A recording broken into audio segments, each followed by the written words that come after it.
الشیطان الرجیم بسم اللہ الرحمن الرحیم ربی شرح لی صدری ویسر لی امری واحلل عقدۃ من لسانی یفقہوا قولی۔ صحابہ کی نماز کیسی تھی؟ اگر نماز میں ان کا دھیان کہیں اور ہو جاتا تو وہ کیا کرتے تھے؟ حضرت ابو طلحہ رضی اللہ تعالیٰ عنہ کا نماز میں خیال آ جانے سے باغ وقف کر دینا۔ حضرت ابو طلحہ رضی اللہ تعالیٰ عنہ ایک مرتبہ اپنے باغ میں نماز پڑھ رہے تھے۔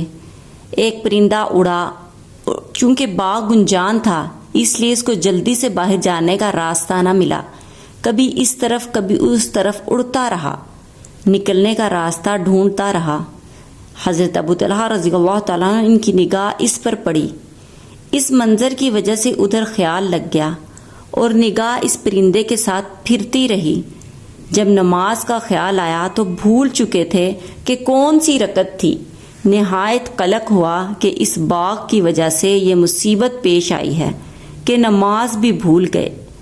حضرت ابو طلحہ رضی اللہ تعالیٰ عنہ فوراً حضور اقدس صلی اللہ علیہ وسلم کی خدمت میں حاضر ہوئے اور پورا قصہ عرض کر کے درخواست کی کہ اس باغ کی وجہ سے یہ مصیبت پیش آئی ہے، اس لیے میں اس باغ کو اللہ کے راستے میں دینا چاہتا ہوں۔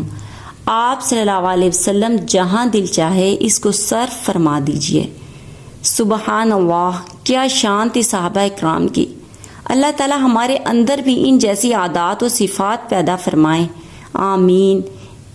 اسی طرح ایک قصہ حضرت عثمان رضی اللہ تعالیٰ عنہ کے زمانہ خلافت میں پیش آیا کہ ایک انصاری اپنے باغ میں نماز پڑھ رہے تھے۔ کھجوریں پکنے کا وقت تھا، خوشے کھجوروں کے بوجھ اور کثرت سے جھکے ہوئے تھے۔ اس انصاری کی خوشوں پر نگاہ پڑی، کھجوروں سے بھرے ہونے کی وجہ سے بہت ہی اچھے معلوم ہوئے۔ خیال ادھر لگ گیا، جس کی وجہ سے یہ بھی یاد نہ رہا کہ کتنی رکعتیں ہوئی ہیں۔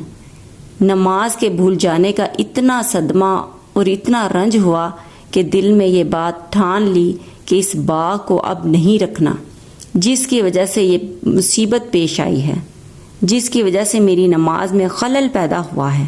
چنانچہ حضرت عثمان رضی اللہ تعالیٰ عنہ کی خدمت میں حاضر ہوئے اور آ کر عرض کیا کہ اللہ کے راستے میں خرچ کرنا چاہتا ہوں۔ انہوں نے اس باغ کو فروخت کر کے اس کی قیمت دینی کاموں میں خرچ فرما دی۔ یہ اصل ایمان ہے۔ نماز جیسی اہم چیز میں خیال آ جانے سے 50,000 درہم کا ایک باغ ایک دم صدقہ کر دیا۔ اللہ کی اطاعت کو مقدم رکھا، نماز میں غفلت کو گوارا نہ کیا، اللہ کی اطاعت میں کسی دوسری چیز کی مداخلت برداشت نہیں کی، ہر اس چیز کو اپنی زندگی میں سے نکال دیتے جو اللہ کی اطاعت میں غفلت کا سبب بنے۔ سبحان اللہ، یہ تھی صحابہ کرام کی نمازیں، یہ تھی حضرت پاک صلی اللہ علیہ وسلم کے صحابہ کی نمازیں کہ انہوں نے یہ اللہ کے اتنے قریب تھے کہ گناہ کرنا تو دور کی بات، ان کے دل میں گناہ کا آنا بھی مشکل تھا۔ اللہ تعالی ہم سب کے اندر بھی ایسی عادات، ایسا ہی ذوق و شوق پیدا فرمائے۔ اللہ تعالی ہم سب کے لیے آسانیاں والا معاملہ فرمائے۔